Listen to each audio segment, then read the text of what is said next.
नमस्ते दोस्तों, जब पशु पक्षी आनंद से जीवन जीते हैं तो आइए जानते हैं उसकी सोच बुद्ध ने कैसे बदली और कैसे वह जान गया कि मनुष्य का जीवन ही सबसे कीमती है। लेकिन इससे पहले कि आप कहानी में खो जाएं, वीडियो को लाइक जरूर कर दें। तो चलिए बिना किसी देरी के शुरू करते हैं। दोस्तों, एक व्यक्ति एक मार्ग में बहुत तेजी से आगे बढ़ रहा था। तभी अचानक वह दूसरे व्यक्ति से टकरा गया। इस पर वह दूसरा व्यक्ति क्रोधित होकर कहता है, अरे जानवर हो क्या, तुम्हें दिखाई नहीं देता, एक सांड की तरह लगातार आगे बढ़ते जा रहे हो। इस पर पहला व्यक्ति कहता है, काश आप जो कह रहे हैं वही सत्य होता, लेकिन दुर्भाग्यवश मैं एक मनुष्य हूँ। उस पहले व्यक्ति के मुख से यह सुनकर उस दूसरे व्यक्ति का क्रोध शांत हो गया। वह उस पहले व्यक्ति से कहता है, लगता है तुम बहुत दुखी हो, वरना सौभाग्य की बात को दुर्भाग्य ना कहते, क्योंकि कि एक इंसान का जन्म पाना तो बड़े ही सौभाग्य की बात है। मनुष्य का जीवन बड़ी कठिनाइयों से मिलता है और तुम हो कि एक जानवर होना चाहते हो। तभी वह पहला व्यक्ति कहता है, मित्र, क्या आपने कभी किसी जानवर को आत्महत्या करते हुए देखा है? क्या आपने कभी किसी जानवर को किसी दूसरे जानवर को धोखा देते हुए देखा है? क्या आपने किसी जानवर को अपने अतीत या फिर अपने भविष्य के लिए परेशान होते हुए देखा है? ऐसे में मनुष्य का जीवन भला सौभाग्य की बात कैसे हो सकती है? इससे अच्छा तो पशुओं का जीवन ही है। हम मनुष्य तो पशुओं से भी गए गुजरे हैं। उस पहले व्यक्ति की यह सारी बातें सुनकर वह दूसरा व्यक्ति कहता है, लगता है तुम बहुत दुखी हो, तुम्हारे जीवन में बहुत बड़ी समस्या आ रही है। यदि ऐसा है तो तुम्हें इसका समाधान महात्मा बुद्ध के पास मिल जाएगा, तो वहां जाओ। तभी पहला व्यक्ति कहता है कि कौन है? क्या कोई साधु है, महात्मा है, ऋषि मुनि है, पंडित है? अगर वह इनमें से है तो इनमें से कोई भी मेरी मदद नहीं कर सकता। मैं ऐसे कई लोगों से मिल चुका हूँ और इनके पास मेरी समस्या का कोई समाधान नहीं है। इस पर वह दूसरा व्यक्ति कहता है, वह इनमें से तो नहीं है, लेकिन वह क्या है यह मैं भी नहीं जानता। बस मैं इतना ही जानता हूँ कि जो भी उनके पास जाता है उनकी सभी समस्याओं का समाधान वह बड़ी सरलता से कर देते हैं। जो भी उनके के पास आता है वह अपने सारे दुख दर्द वहीं पर छोड़कर चला आता है। उस दूसरे व्यक्ति की बात सुनकर पहले व्यक्ति को लगा कि उसे भी महात्मा बुद्ध से मिलना चाहिए। उसने उस दूसरे व्यक्ति से कहा, ठीक है भाई, अगर तुम कहते हो तो मैं एक बार उनसे भी मिल लेता हूँ, उन्हें भी देख लेता हूँ कि आखिर ऐसी क्या बात है जो लोगों की समस्याओं का समाधान बड़ी सरलता से कर देते हैं। इतना कहकर वह व्यक्ति अगले ही दिन महात्मा बुद्ध से मिलने के लिए निकल पड़ा। लगातार 3 दिन की यात्रा करने के बाद आखिरकार वह महात्मा बुद्ध के पास जा पहुंचा। जब वह महात्मा बुद्ध के करीब पहुंचा तो उसने देखा कि महात्मा बुद्ध अपने सभी शिष्यों को उपदेश दे रहे थे। महात्मा बुद्ध कह रहे थे, इस पृथ्वी पर उपस्थित हर किसी का जीवन बहुत कीमती है, परंतु मनुष्य जीवन अनमोल है। इसका उपयोग कर मनुष्य जीवन के उच्चतम शिखर तक पहुंच सकता है और इसी मनुष्य जीवन के कारण हम मनुष्य पशुओं से नीचे भी आ सकते हैं। महात्मा बुद्ध का यह उपदेश समाप्त होते ही वहां पर जो भी लोग बैठे हुए थे वह वहां से चले गए। तभी वह व्यक्ति महात्मा बुद्ध के करीब पहुंचा और वह महात्मा बुद्ध को प्रणाम करके कहता है, हे बुद्ध, आप कहते हैं कि हम मनुष्य का जीवन अनमोल है। आखिर हम मनुष्य के जीवन में ऐसी क्या बात है? हम मनुष्य के जीवन में कीमती जैसा क्या है? हम चिंता करते हैं, परेशान रहते हैं, हम अपने भविष्य के लिए हमेशा चिंतित रहते हैं। ऐसे ही हजारों प्रकार की समस्याएं हम मनुष्य के जीवन में चलती रहती हैं। लेकिन आप क्या जाने, आप तो एक साधु है, आपने तो यह सारी चीजें त्याग दी हैं और इसीलिए शायद आप यह सारी बातें बड़ी आसानी से कह सकते हैं। मुझे तो यही लगता है कि मनुष्य का जीवन बहुत ही कठिन है, हमें इसे समाप्त कर लेना चाहिए। आपने कभी किसी पशुओं को देखा है? ना तो वह चिंता करते हैं, ना ही उन्हें किसी तरह की तकलीफ होती है, ना ही वह कोई परेशानी में रहते हैं। वह तो अपना जीवन मौज मस्ती में जीते हैं ही उन्हें अपने भूतकाल की चिंता होती है और ना ही भविष्य की। ना ही वह किसी को धोखा देते हैं और ना ही किसी से शिकायत करते हैं। वह तो बस अपना जीवन जीते रहते हैं। और वहीं पर दूसरी तरफ हम मनुष्य का जीवन ठीक इसका उल्टा है। मुझे तो यही लगता है कि मनुष्य का जीवन पशु के जीवन से भी बदतर है। मनुष्य जीवन एक श्राप है जो हमें मिला है। ऐसे में आपको मनुष्य जीवन में ऐसी क्या विशेषताएं नजर आती हैं जो आप लोगों को झूठ बताते रहते हैं? कि हम मनुष्य का जीवन बहुत कीमती है, बहुत मूल्यवान है। इस दौरान महात्मा बुद्ध उस व्यक्ति की सारी बातें ध्यानपूर्वक सुन रहे थे और वह उसकी मनोदशा को समझ रहे थे। आखिर में महात्मा बुद्ध मुस्कुराते हुए उस व्यक्ति से कहते हैं, भंते, तुम अपने जीवन के संघर्षों से भाग रहे हो। यदि तुम संघर्ष करोगे ही नहीं तो जीवन सफल कैसे बनेगा? और जब हम संघर्षों से भागते हैं तो हमारा जीवन दूसरों के अधीन हो जाता है और फिर हमें दूसरों के अनुसार ही चलना पड़ता है। इसलिए हमें अपने जीवन के लिए संघर्ष तो करना ही पड़ता है। महात्मा बुद्ध के मुख से यह सुनकर वह व्यक्ति बहुत अचरज में पड़ गया। उसने तुरंत ही महात्मा बुद्ध को प्रणाम किया, उनके चरणों में जागिर और उनसे कहने लगा, हे बुद्ध, आपको कैसे पता चला कि मैं अपने जीवन में संघर्षों से भाग रहा हूँ, उनसे बचना चाहता हूँ? मेरे जीवन में जब भी कोई समस्या खड़ी होती है तो मैं उसका सामना नहीं कर पाता, बल्कि मैं उसे छोड़कर भाग जाना चाहता हूँ। आगे महात्मा बुद्ध उस व्यक्ति से कहते हैं, तुम्हें लगता है कि पशुओं का जीवन हमसे लाख गुना अच्छा है, क्योंकि वह अपना जीवन खुद नहीं कर सकते, कि वह किसी को धोखा नहीं देते और ना ही आने वाले भविष्य की चिंता करते हैं। इसका मतलब यह तो नहीं कि पशुओं के जीवन में कोई संघर्ष नहीं है। पशुओं के जीवन में तो जन्म से लेकर मृत्यु तक संघर्ष ही होता है। जब वह छोटे होते हैं तो उनकी जान को खतरा होता है, वे अपनी जान बचाने के लिए संघर्ष करते हैं। जैसे जैसे बड़े होते हैं तो उन्हें अपना पेट भरने के लिए संघर्ष करना पड़ता है, फिर चाहे उनके सामने कोई भी क्यों ना हो, फिर चाहे उनके सामने कितनी भी बड़ी परिस्थितियां क्यों ना हो, वे संघर्ष करने से कभी पीछे नहीं हटते। लेकिन हम मनुष्य छोटे छोटे संघर्षों से डर जाते हैं।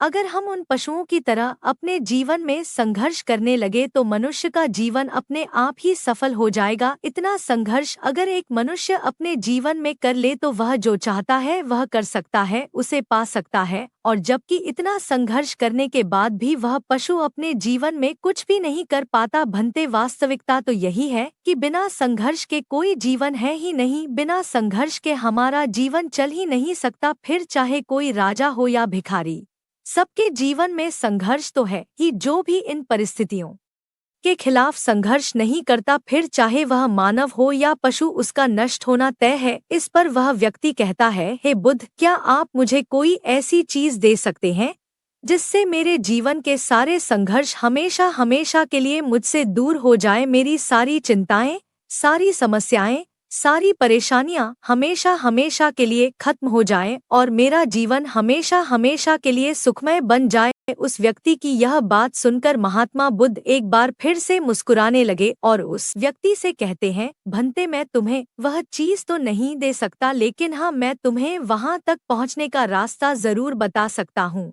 यदि तुम वहां तक पहुंचने का संघर्ष कर लो तो तुम वहां तक पहुंच ही जाओगे और तुम्हें वह चीज मिल जाएगी। लेकिन मेरी एक बात और याद रखना कि इसका अर्थ यह भी नहीं है कि इसके बाद से तुम्हारे जीवन में परेशानियां या फिर समस्याएं आनी बंद हो जाएंगे। तुम्हारे जीवन में परेशानियां और समस्याएं तो आती ही रहेंगी, लेकिन उनका प्रभाव तुम पर बहुत कम हो जाएगा। तुम्हारे जीवन में दुख और समस्याएं तो आएंगी, लेकिन वह तुम्हें छू नहीं पाएगी। और ऐसी अवस्था हमें, चाहे तुम्हें कोई कितना भी दुख देने का प्रयास क्यों ना करे, तुम्हें चाहे कोई कितना भी धोखा देने का प्रयास क्यों ना करे, तुम्हें कभी भी धोखा नहीं मिलेगा। सब कुछ तुम्हारे पास ही होगा, लेकिन फिर भी वह तुमसे दूर रहेगा। महात्मा बुद्ध की यह बात सुनकर व्यक्ति महात्मा बुद्ध के सामने दोनों हाथ जोड़कर महात्मा बुद्ध से कहता है, हे बुद्ध, बताइए वह चीज क्या है और मुझे कहाँ मिलेगी? मैं उस चीज को पाने के लिए कुछ भी कर सकता हूँ।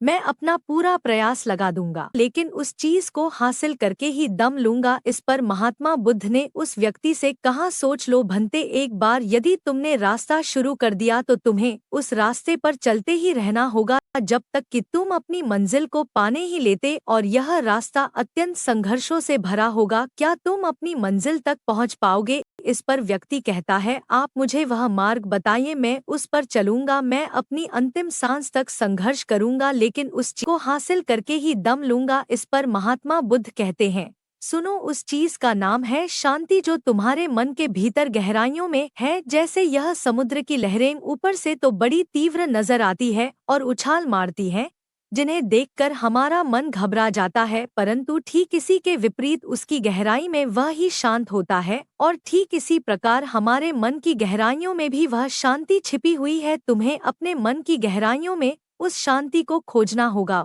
शांति के लिए संघर्ष करना होगा, और अगर तुम रास्ते से नहीं भटके तो जैसा मैंने तुम्हें कहा है वह सब तुम्हें मिलेगा जो तुम चाहते हो। महात्मा बुद्ध के मुख से यह सुनकर वह व्यक्ति कहता है, हे तथागत, मैंने तो सोचा था कि आप मुझे कोई ऐसी वस्तु बता आए जिसे मैं किसी भी हालत में खोज लूंगा और उसके बाद मेरा जीवन सुखमय बन जाएगा। इस दुनिया में ऐसी कोई चीज जिसे खोजा नहीं गया उसे तो खोजा जा सकता है, लेकिन मैं अपने मन के भीतर कैसे जा सकता हूँ?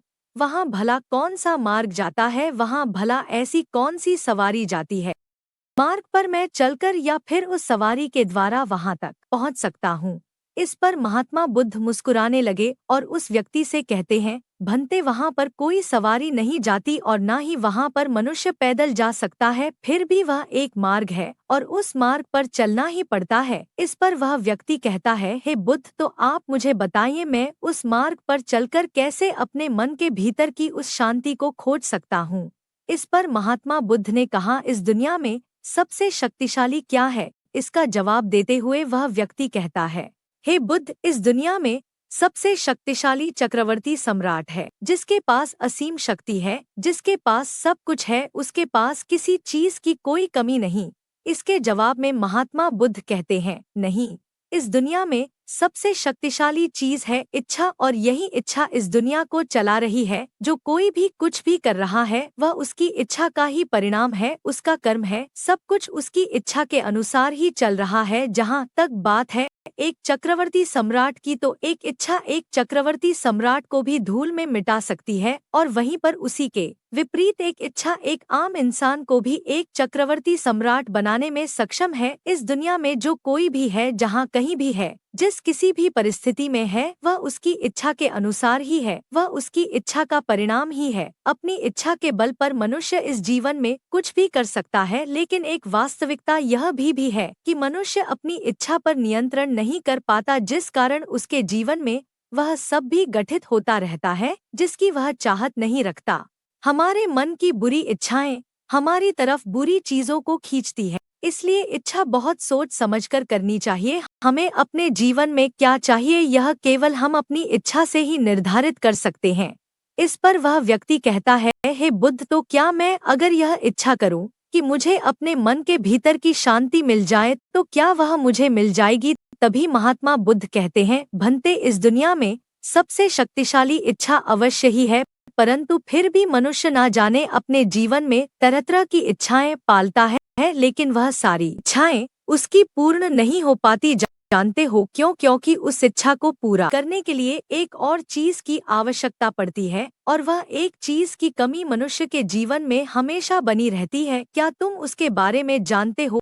इस पर वह व्यक्ति कहता है, नहीं बुद्ध, मैं नहीं जानता वह क्या चीज है। तभी महात्मा बुद्ध कहते हैं, भंते, संकल्प के बिना इच्छा व्यर्थ है। संकल्प के बिना तुम चाहे कितनी भी बड़ी इच्छा क्यों ना कर लो, लेकिन वह कभी पूरी नहीं हो सकती। संकल्प जितना मजबूत होगा, तुम्हारी इच्छा भी पूरी होने की संभावना उतनी ही अधिक होगी, और संकल्प जितना कमजोर होगा, तुम्हारी इच्छा भी उतनी ही कमजोर होगी। इस पर वह व्यक्ति महात्मा बुद्ध से कहता है, हे बुद्ध, तो इसका अर्थ यह हुआ कि यदि मुझे शांति पाने की इच्छा है और मैं इसे पाने के लिए दृढ़ संकल्प करूं, तो क्या मुझे वह शांति मिल जाएगी? तभी महात्मा बुद्ध कहते हैं, भंते, संकल्प भले ही इच्छा को शक्ति प्रदान करता है, परंतु इच्छा और दृढ़ संकल्प होने के बाद भी व्यक्ति अपने मंजिल तक पहुंच नहीं पाता, क्योंकि वह राह में भटक जाता है और फिर थक हार कर वह अपने संकल्प को त्याग देता है और अपनी इच्छाओं को छोड़ देता है। क्या तुम जानते हो ऐसा क्यों होता है? इस पर वह व्यक्ति कहता है, हे बुद्ध, मुझे नहीं पता। तभी महात्मा बुद्ध कहते हैं, क्योंकि किसी भी मार्ग पर चलने के लिए उस मार्ग के ज्ञान का होना बहुत आवश्यक है, और यह ज्ञान हमें उस मार्ग पर चलकर ही मिल सकता है, ना कि केवल बैठकर सोचने से। और जब हम उस मार्ग पर चलते हैं तो हमें छोटी मोटी दिक्कतें, समस्याएं, परेशानियां आती ही रहती हैं, और हम उन छोटी छोटी समस्याओं में फंस कर रह जाते हैं और हमारा संकल्प टूट जाता है। हमारी इच्छा छोटी छोटी समस्याओं के सामने कमजोर पड़ जाती है और हम समस्याओं के सामने घुटने टेक देते हैं, हार मान लेते हैं और हमारा पूरा का पूरा जीवन फिर उन्हीं समस्याओं के इर्द गिर्द घूमता रह जाता है और हमारा पूरा जीवन वहीं पर समाप्त हो जाता है। इस पर व्यक्ति कहता है, हे बुद्ध, मैं आपकी बातों को समझने का बहुत प्रयास कर रहा हूँ, लेकिन मुझे आपकी सारी बातें समझ नहीं आ रही। कृपया करके आप मुझे साफ और स्पष्ट तौर पर समझाने का प्रयास करें। तभी महात्मा बुद्ध ने उस व्यक्ति से कहा, भंते, मान लो कि तुम्हें किसी गांव में जाना है और वहां पर किसी व्यक्ति से मिलना है और तुमने यह दृढ़ संकल्प किया है कि तुम उस व्यक्ति से मिलकर ही रहोगे। तुमने अपना सफर तो शुरू किया, लेकिन काफी वर्षों के प्रयास के बाद भी ना तो वह गांव खोज पाए और ना ही उस व्यक्ति से मिल पाए। तो ऐसे में क्या हुआ? इसके जवाब में वह व्यक्ति कहता है, हे बुद्ध, भला ऐसा कैसे हो सकता है? यदि मैं जीवित हूँ और वह व्यक्ति भी जीवित है जिससे मैं मिलना चाहता हूँ और मुझे वह गांव पता है, तो मैं उससे अवश्य ही मिलूंगा। तभी महात्मा बुद्ध कहते हैं, भंते, तुम्हें उस गांव का नाम पता है और तुम्हें जिससे मिलना है उसका नाम भी तुम्हें पता है, पर तुम्हें यह नहीं पता कि गांव किस दिशा में है। तो ऐसे में तुम कौन सा मार्ग पकड़ोगे और किस मार्ग पर आगे बढ़ोगे? यदि मान लो कि तुमने किसी विपरीत मार्ग को पकड़ लिया, तो क्या वह तुम्हें उस गांव तक ले जाएगा? क्या वह तुम्हें उस व्यक्ति तक मिला पाएगा? इस पर वह व्यक्ति कहता है, हे बुद्ध, इस अवस्था में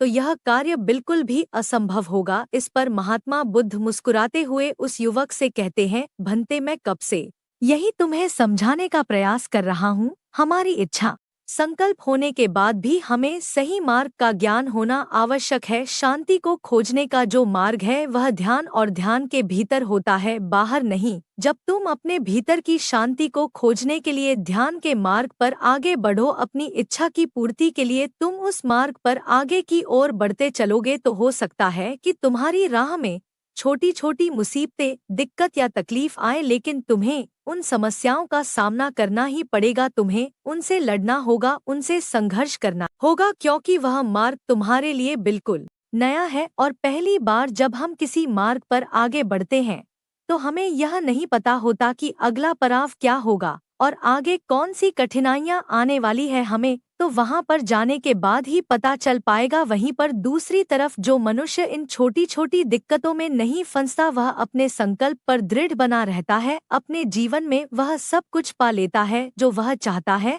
और अपनी मंजिल पर पहुंचकर उसे असीम शांति भी मिलती है। और जब मनुष्य अपने लक्ष्य को प्राप्त कर ही लेता है, तब उसे और कुछ पाने की इच्छा नहीं रह जाती। इसी प्रकार यदि तुम भी केवल मार्ग पर आगे बढ़ते रहो तो तुम भी अपने मन के अंतर तक पहुंच जाओगे और वहां पहुंचने के बाद तुम्हें किसी चीज की कोई आवश्यकता नहीं भरेगी, ना ही तुम्हें कोई धोखा दे पाएगा, ना ही तुम्हें कोई लूट पाएगा और ना ही तुम्हें कोई दुख पहुंचा पाएगा। उस अवस्था में पहुंचने के बाद ना ही कोई मोह, ना ही कोई चिंता और ना ही कोई समस्या रहेगी। तुम उस परिस्थिति से बड़ी सरलता से निकल पाओगे और जब तुम अपने मन की उस शांति को प्राप्त कर लो तो तुम एक पशु तो नहीं रहोगे और ना ही एक मनुष्य रहोगे, बल्कि तुम मनुष्य से भी और ऊंचा दर्जा प्राप्त कर लोगे और फिर तुम्हें कोई भी दुख कभी छू नहीं पाएगा।